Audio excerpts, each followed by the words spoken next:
Joint मोटू flood rescue. एक गांव में एक व्यक्ति 4 चक्के वाली गाड़ी धकेलते हुए जा रहा था। उसका नाम लड्डू था। वो एक घर के आगे रुककर माँ जी मैं लड्डू हूँ, कुछ है तो दे दो माँ करके चिल्लाता है। तब एक औरत आकर घर में से चिकन बिरयानी लाकर उसके गाड़ी पर लगाकर उसको नमस्कार करती है तो वह भी उसको नमस्कार करता है। बाद में वह गाड़ी आगे धकेलते हुए चला गया। ऐसे वो जिस घर के आगे भी जाकर चिल्लाता तो वह घर वाले कुछ ना कुछ खाना लाकर उसको देकर नमस्कार करके अंदर जा रहे थे। ऐसे गाड़ी हर तरह के खानों की चीजें से भर गई। लड्डू वो गाड़ी ढकेलते हुए चला गया। वह गांव के बाहर एक झोपड़ी में रहता था। वह उस गाड़ी को धकेलते हुए उस झोपड़ी के पास आकर उस गाड़ी के ऊपर का खाना पूरा खाकर खटिया पर खर्राटे लेकर सो गया।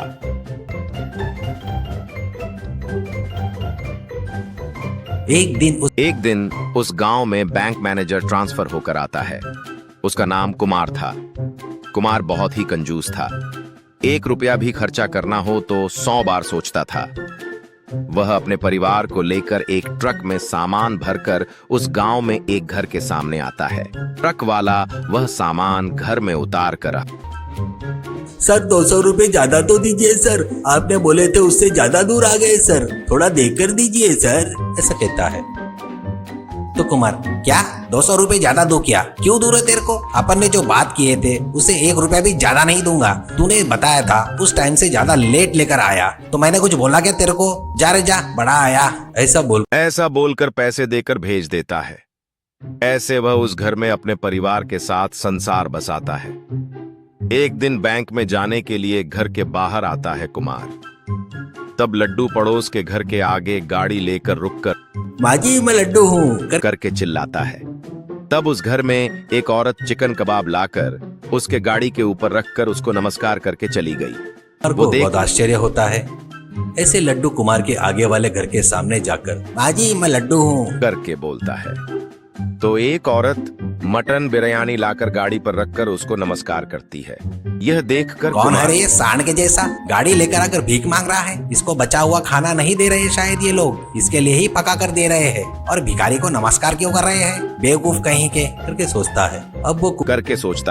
अब वो कुमार के घर के सामने आकर मांझी लड्डू आया हूँ मांझी करके चिल्लाता है। कौन है रे तू, लड्डू आया बोलने पर घर में खाना लाकर देना क्या, सांड के जैसा है, कुछ काम वाम करके जी सकता है ना, ऐसे घर घर जाकर भीख मांगने के बदले में, ऐसा कहता है लड्डू। बाबूजी मैं भीख नहीं मांग रहा हूँ जी, वो लोग मुझे प्यार से खाना लाकर दे रहे हैं, ऐसा कहता है। तो कुमार प्यार से लाकर देने के लिए तू कोई फिल्मों का स्टार है क्या रे सांड कहीं के, भीख मांगते हुए भीख नहीं मांग रहा हूँ करके झूठ बोल रहा है, कौन मानेगा रे तेरी बात, ऐसा कहता है लड्डू। बाबूजी आपको देना है तो दो, नहीं तो नहीं, ऐसा मुंह में आया वैसा बोलना ठीक नहीं है, ऐसा कहता है। तो कुमार अरे बाप रे, भीख मांगने वाले को भी गुस्सा आता है क्या, चल निकल रे करके गाली देता है। तो लड्डू बगैर कुछ बोले वहां से गाड़ी धकेलते हुए चला गया।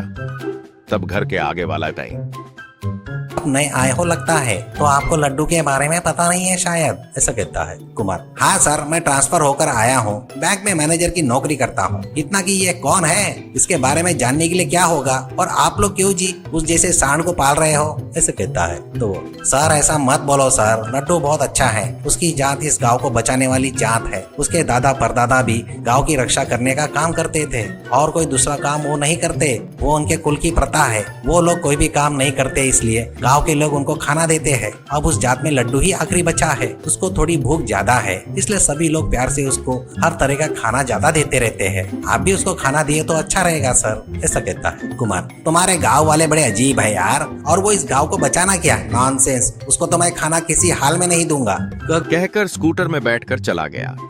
एक बार उस गांव में बारिश शुरू हो जाती है। वो बड़ा तूफान में बदलकर खंभे पेड़ गिर रहे थे। उस बारिश से उस गांव का तालाब का बांध टूट जाता है। इससे गांव में बाढ़ का पानी आ जाता है। धीरे धीरे पानी का स्तर बढ़ रहा था। तब लोग घरों पर चढ़कर खड़े हो गए। कुमार अपने परिवार के साथ घर पर चढ़कर खड़ा हो गया। कुछ देर बाद लड्डू को उस पानी में तैरते हुए जा रहा देखकर आगे का घर वाला कहाँ जा रहा है इतने बाढ़ में करके चिल्लाता है लड्डू। बाबूजी तालाब का बांध टूट गया है सुना है, जाकर पानी को रोकने की कोशिश करता हूँ कहकर तैरते हुए चला गया। कुमार, हाँ हाँ, ये जाकर रोकेगा क्या, ये और इसका बिल्डअप, ऐसा सोचता है। ऐसा सोचता है। कुछ देर बाद बाढ़ का पानी कम हो जाता है। तब सामने के घर वाला, देखे क्या जी, बाढ़ का पानी कम हो गया, अपने लड्डू ने जरूर कुछ किया होगा, बताया था ना जी, वो गांव के ऊपर कुछ संकट आया तो वो आगे खड़ा रहता है करके, चलो चलकर देखते हैं उसने क्या किया है। ऐसा कहता है। वह सुनकर कुमार भी ठीक है, कहता है। ऐसे गांव के लोग तालाब के पास आकर देखते हैं तो वो टूटे हुए बांध के पास लड्डू अपना पेट लगाकर आड़ा खड़ा था। उसके पीछे पानी सब रुका हुआ था। वो देखकर कुमार को बड़ा आश्चर्य होता है। घर के सामने वाला, महानता, वो क्या है बोले तो वो अपनी जान बहुत बार जोखिम में डाल दिया था। चोर आए, जंगली जानवर खेतों में आए तो भी सबके सामने लड्डू ही खड़ा रहता है, ऐसा कहता है। कुछ देर बाद जेसीबी आकर वहां पर मिट्टी कंकड़ डालकर वो जगह भर देती है। तब लड्डू से कुमार, तो लड्डू, तुमको गलत समझा, गांव के लिए अपनी जान की परवाह भी नहीं किया, सुना, सच में तुम बहुत महान हो। ऐसा कहता है। लड्डू कुमार को नमस्कार करके अपने संस्कार को साबित करता। स्वादिष्ट भोजन और जादुई नारियल।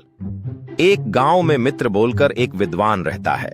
वह बहुत सारे ग्रंथों को बहुत ही अच्छे से पढ़ा था, फिर भी उसको पैसे बराबर नहीं मिलते थे। ऊपर से उसकी पत्नी सुशीला ज्यादा सुंदर नहीं रहने की वजह से उसको देखकर दुखी होते रहता था। ऐसे ही रहते हुए एक दिन पति को दुखी देखकर उससे सुशीला, इतनी बड़ी तो नहीं हूँ, पर अपने को भगवान जितना देते हैं उतने में ही जीना चाहिए। दूसरों के साथ तुलना करके अपन जिंदगी नहीं जी सकते। मित्र देख, मेरा दर्द तेरे को समझ में नहीं आएगा और तुझे कितने बार बताओ कि मुझे सलाह नहीं देना बोलकर, और जिसका दर्द उसको ही पता रहता है। कर चला गया।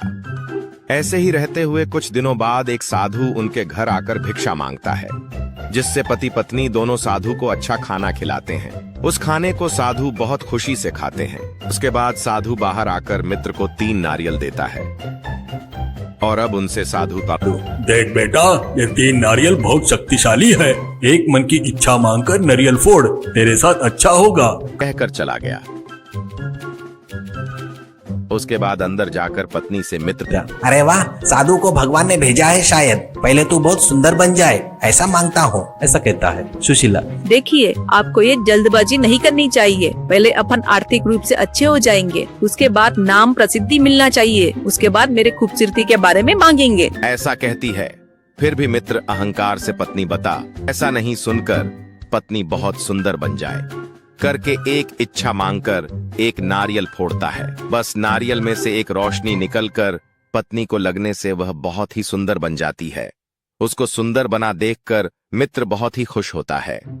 दूसरे दिन सुशीला को देखकर लोग कैसे हो गया, एक समय में कैसी रहती थी, अब ये एकदम इतनी सुंदर बन गई करके बड़े आश्चर्य से अजीब तरह से देखते हैं। ऐसे ही रहते हुए दूसरे दिन मित्रा जरूरी काम से दोस्त के साथ मिलकर दूसरे राज्य में जाता है। ऐसे जाने से थोड़ी देर बाद उस राज्य का राजकुमार कल्याण उस गांव में अपने सैनिकों के साथ आता है। अचानक बाहर काम कर रहे सुशीला को देखकर उसके सुंदरता पर फिदा होकर उससे शादी करना चाहता है करके बोलता है, पर वह मेरी शादी हो चुकी है करके बताने के बाद भी उसको एक पालकी बुलवाकर अपने सैनिकों के साथ जबरदस्ती लेकर जाता है। उतना ही नहीं, उसको अकेले को एक रहस्यमयी राजभवन में बंदी बनाता है और उसको डराकर रास्ते पर लाने के लिए 2 दिन तक खाना भी नहीं देता। वह बेचारी अपने पति को याद करते हुए दुखी होती है। ऐसे ही रहते हुए अपने घर आने के बाद मित्र को लोग सुशीला को राजकुमार ने ले गया बात बताते हैं। वह बातें सुनकर मन में मित्र भी नहीं सुना और मैं तुझे तकलीफ में डाल दिया। छी, मैं पढ़ा लिखा एक बहुत बड़ा मूर्ख हूँ। राजकुमार पहले ही बहुत निर्दयी है, रुक जाओ, उसको अभी बताता हूँ करके अंदर जाता है। एक नारियल लेकर मन में उसकी पत्नी का रूप बहुत भयंकर हो जाए करके इच्छा व्यक्त करता है। बस नारियल में से एक रोशनी निकलकर गांव भर घूमते हुए रहस्य महल में सुशीला को जाकर लगती है।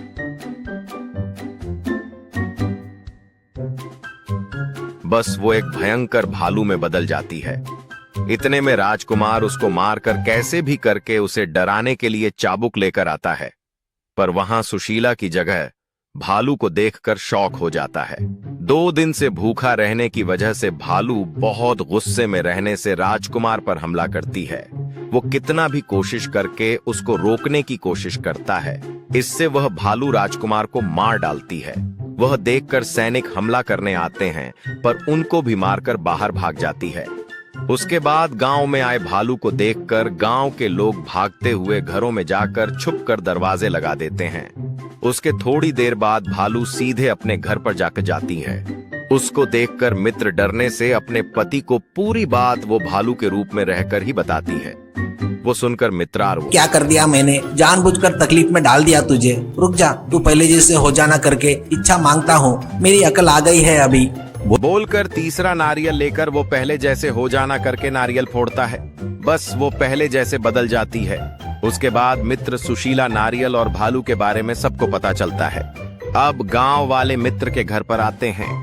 अब मित्र और सुशीला से गांव का मुखिया देख मित्रा, वो भगवानी तुम्हारे रूप में आकर उस राक्षस राजकुमार के प्राण लिए है। अब से अपने राज्य में सब अच्छा ही होगा। ऊपर से सुशीला ही ऐसी बदली है करके किसी को बताओ मत, ये अपने बीच में रहस्य रहेगा, सब भूल जाएंगे। कल से हमारे बच्चों को तुम ही पढ़ाना। कहने से मित्रा और सुशीला बहुत खुश होते हैं। उसके बाद से मित्र अपनी पत्नी को बहुत प्यार से देखना शुरू करता है।